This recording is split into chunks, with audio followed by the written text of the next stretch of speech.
Hello, I'm Dr. Edward, the healing vet, and today I want to talk about detoxing.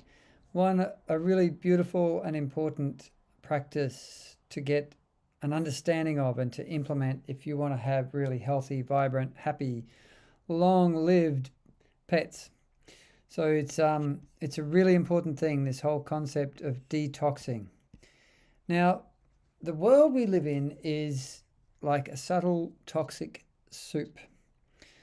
Just about everywhere in the world now, there are low levels of all kinds of chemicals from industry that are in the air, in the water, in the food. I mean, even if you eat entirely organic food, you can't escape low levels of these toxic chemicals that humans create in human industries.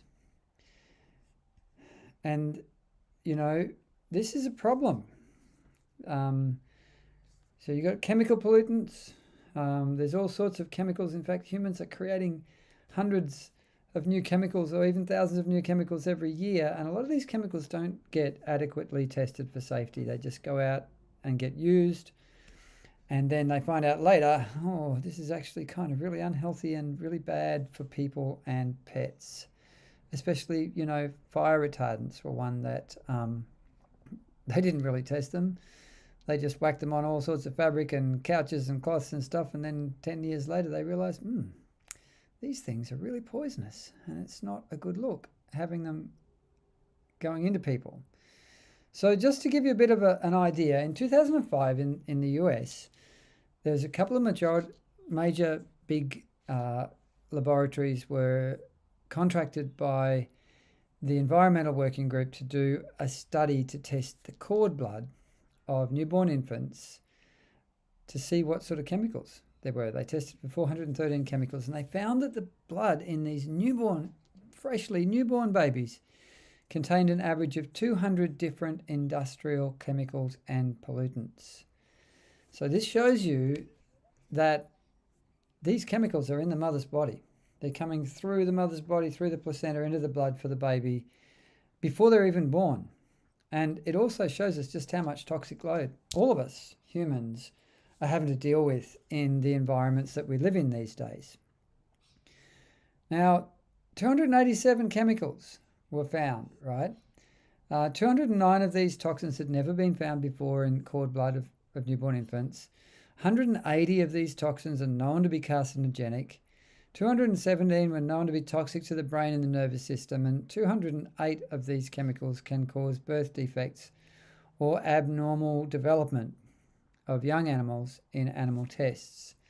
They included 8 perfluorochemicals used as stain and oil repellents in fast food packaging.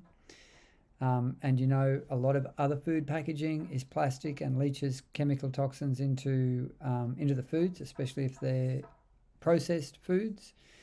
And clothes and textiles have a lot of chemicals like Teflon and, like I said, a lot of flame retardants. Now, look, 17 years later, things are no better. In fact, they're probably a whole lot worse because the pollution levels are a lot higher than they used to be, and a lot more new toxic chemicals have been created and have been just put out in the environment since then. And hello to all of you who are listening. They're live. Please do say hi in the chat. Let me know where you're from. And if you're watching on the replay and you enjoy this, please do become part of our community by liking the Facebook page or following us on YouTube. So the thing is that our domestic animals are more susceptible to toxin absorption than we humans. Our pets are a lot smaller than us.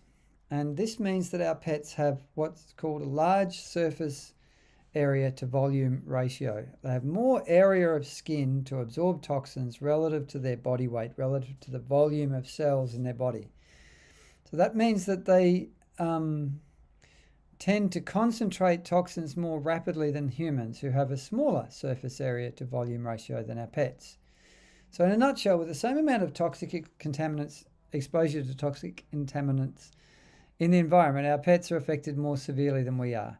They concentrate higher levels of toxins in their body with the same level of exposure, and this has a terrible impact on their health and well-being over time. So it's really important to do two things to help protect your pets from harm due to the toxic environment that we all live in.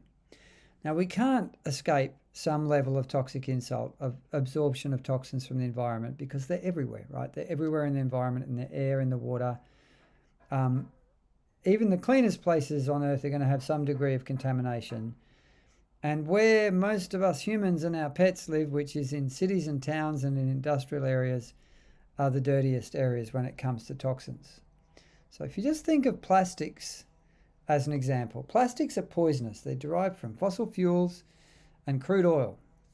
Plastics outgas poisonous fumes into the air, volatile organic compounds they're known as. You know that new plastic smell you get? You open up something that's a plastic toy or whatever. And plastics also release a whole lot of toxins into the environment as they decay and degrade in nature. And they degrade very, very slowly, so that's a problem.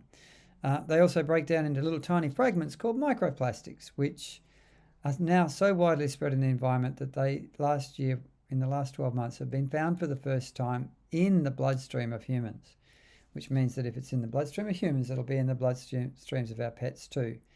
And plastics are one example. Artificial fragrances, toxic as anything, and thousands of commercial chemicals, heavy metals, and you also have to think about non-physical pollution such as non-native electromagnetic frequencies from mobile phone networks, Wi-Fi and stuff, which disrupt biology.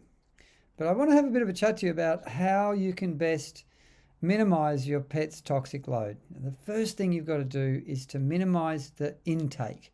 So you've got two things. You've got toxins coming in to the body, and you've got the body clearing toxins out of the body, right? Now, the first side of that equation is minimizing and reducing the amount of toxins that are coming into your pet's body.